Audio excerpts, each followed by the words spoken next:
Good evening everyone. আমি বেশ কয়েক মাস কোনো ব্লগ বা ভিডিও বানাইনি। আজকে চলে এলাম ছোট্ট একটা ব্লগ নিয়ে। তো তোমরা সবাই কেমন আছো? যারা খেলা করছে তো আমি বসে বসে দেখছি। বাচ্চাগুলো আমাকে দেখে বলছে আন্টি ম্যাগি পার্টি, তো বেটুও বলছে মা ম্যাগি পার্টি। তো যেমন বলা সেরকম কাজ, আমিও চলে এলাম ম্যাগি বানাতে ওদের জন্য।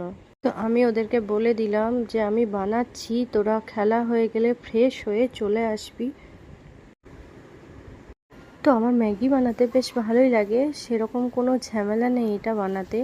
তাই 2 মিনিটে সত্যি করেই হয়ে যায় ম্যাগিটা। তো আমি 2 মিনিট করি না, আমি 5 মিনিট লাগাই, সেদ্ধটা একটু বেশি করেই করি। তো এদিকে আমার ম্যাগি রেডি হয়ে গেছে। তো আর একটা বাচ্চা ছিল, সে আসেনি কারণ ওর মায়ের সাথে মার্কেটে যাবে, তাই ওরা 3জনই খেয়ে নিচ্ছে। তো চলো টাটা, আবার চলে আসবো নেক্সট কোনো ভিডিও নিয়ে।